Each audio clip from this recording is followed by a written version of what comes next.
Mr. Patel, early in this hearing, Senator Durbin asked you about the January 6th choir of inmates whose song you promoted, and here's what you said. I did not have anything to do with the recording. I did not have anything to do with the recording. Do you stand by that testimony, Mr. Patel? Senator, what I said was I didn't do the recording. You said you didn't have anything to do with the recording, which is interesting because here's what you told Steve Bannon on his podcast. Hey everyone, welcome back to the channel. Today we're breaking down a moment that immediately lit up political circles and social media. A tense, layered exchange between Adam Schiff and Kash Patel during Patel's confirmation hearing for FBI director. So what we thought would be cool is if we captured that audio and then, of course, had the greatest president, President Donald J. Trump, recite the Pledge of Allegiance. Then we went to a studio and recorded it, mastered it, digitized it, and put it out as a song now releasing exclusively on the War Room. We. If you had nothing to do with it, Mr. Patel, why did you tell Steve Bannon and all his listeners that you did? That's why it says we, as you highlighted. Yeah, and you're part of the we, right? When you say we, that includes you, doesn't it, Mr. Patel? Not in every instance. Well, that's new. So when you said we, you didn't really mean you. Is that your testimony? Not unless you have a new definition for the word we. Oh, okay. I always thought we included the person who pronounced the word, but maybe not. Well, you also said this, Mr. Patel. We were able to capture the recording thanks to their courageous singing, and we were able to take it to a studio. So let me ask you, Mr. Patel, after saying we took it to a studio, did you take it to a studio? Me personally, no. After you said that we digitized and recorded it and all that, did you take it to a studio and digitize and record it? Me personally, no. Okay, so you are lying to Steve Bannon and his audience. Is that what you're saying? No, I was using the proverbial we appropriately, as you've identified. The royal we. Oh, I see. And so you certainly promoted the hell out of it, though, didn't you? I don't know what that means, but I promoted the heck out of raising money for families in need. With promotions on social media and saying you were going to get this to #1 on the billboards, right, Mr. Patel? I think it did. Yes, it did. Yes, it did. Isn't that great? People who violently attack police have a #1 song thanks to you, Mr. Patel.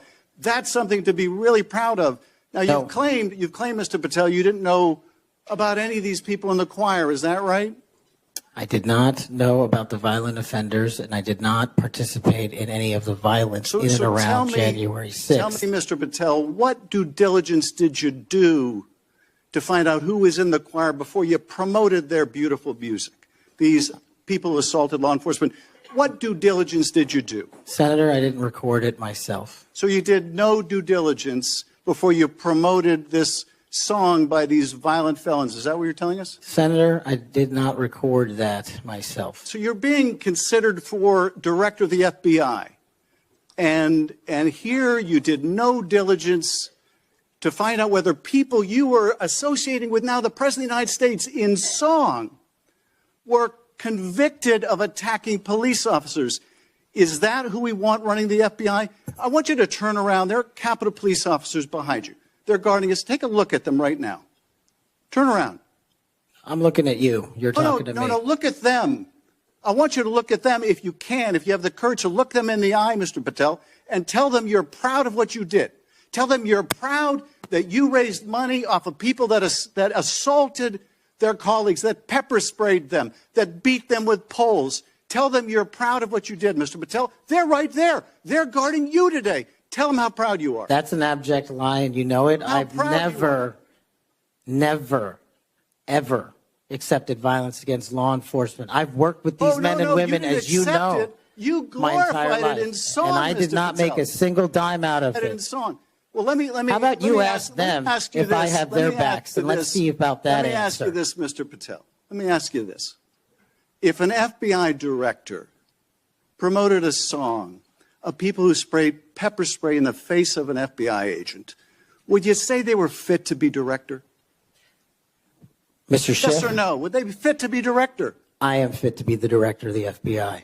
If you were the FBI director and you promoted a song with someone who beat an FBI agent with a poll, would you say you were fit to be FBI director?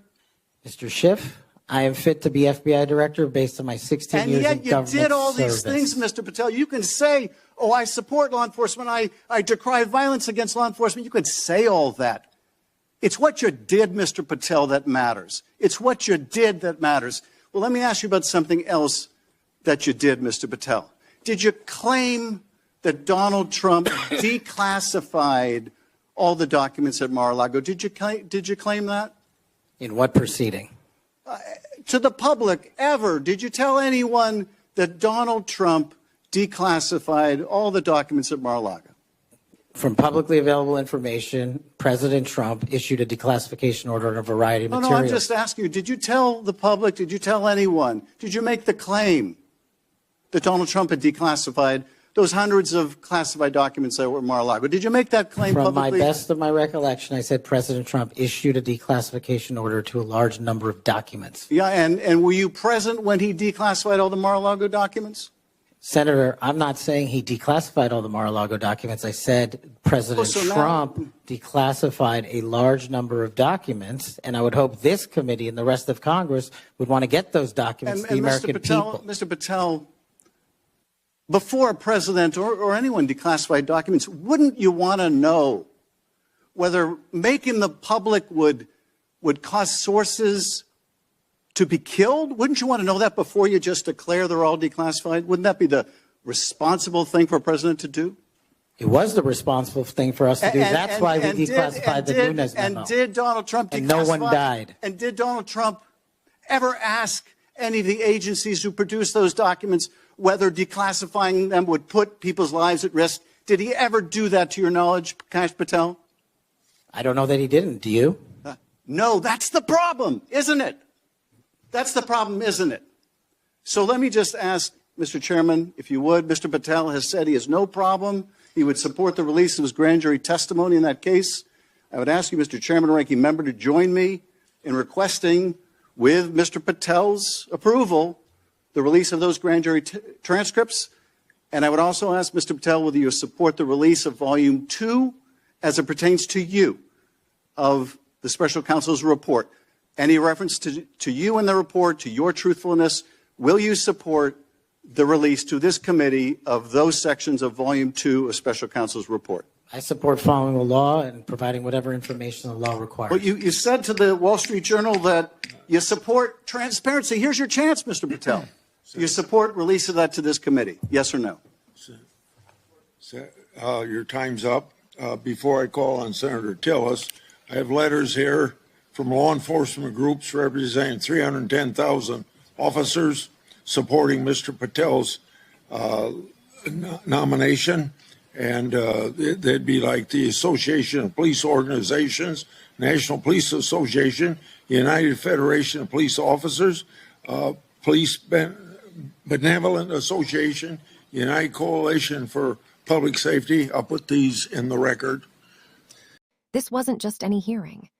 This was one of those slow burn confrontations where every answer, every shift in tone, and every deflection becomes its own storyline. So settle in, because we're walking through not just what happened, but why the entire room shifted as the discussion deepened.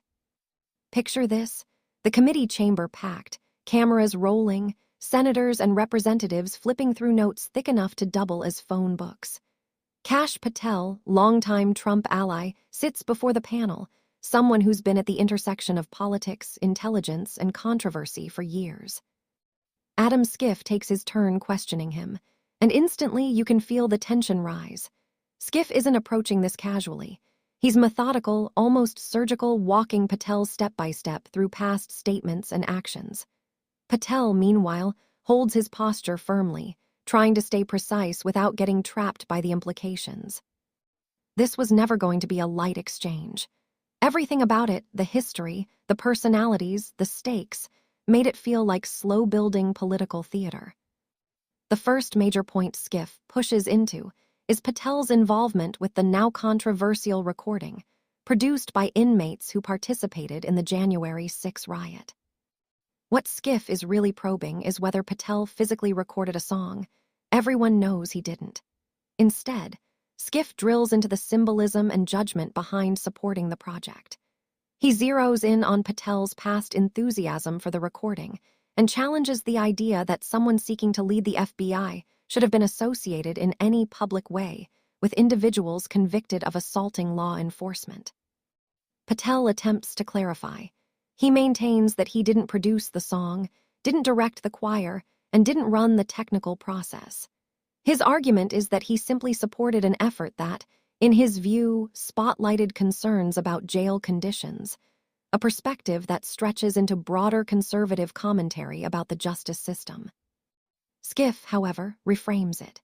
He pushes the idea that leadership of the FBI requires a clear moral stance on political violence, and that enthusiasm for a project tied to January 6 inmates raises questions about Patel's judgment. The room becomes noticeably quieter as this part unfolds.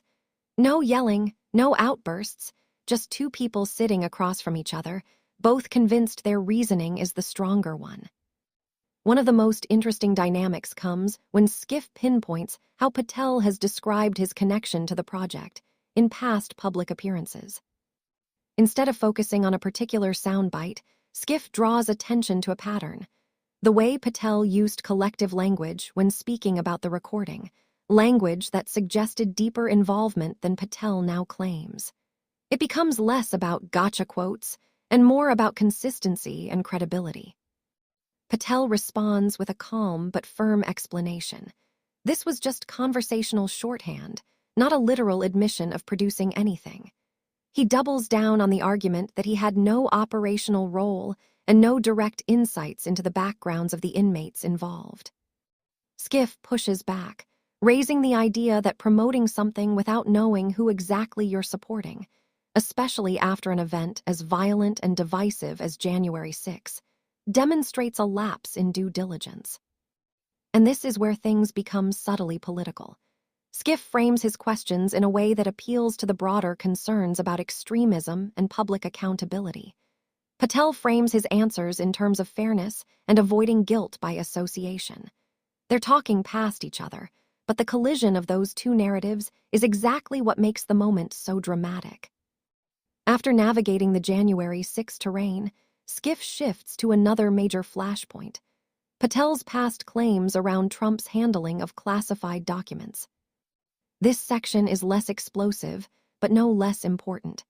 Schiff essentially asks Patel whether Trump went through proper intelligence review channels before declaring documents declassified, highlighting how dangerous it would be if sensitive information were exposed without safeguards. Patel maintains his long-held position that Trump issued a broad-standing declassification order. Schiff challenges the practicality and safety of such a process, suggesting that claiming documents were universally declassified doesn't match how the national security system works. Patel tries to keep things narrow and technical. Schiff tries to keep things big and consequential. Once again, it's less about the specific facts and more about the implications. What does this say about Patel's understanding of security? What does it say about his relationship to Trump? What does it mean for the independence of the FBI? Neither man concedes even an inch. Then comes the first moment where Schiff departs from procedural questioning and leans into a more personal appeal, invoking the officers who defended the Capitol on January 6. He challenges Patel to acknowledge, directly and without ambiguity, that those officers were attacked by people who are now being symbolically elevated through projects like the choir. This isn't a legal question, it's moral framing. Patel flatly rejects the accusation that he condones any assault on law enforcement. He insists that his record shows the opposite and accuses Schiff of twisting his intentions.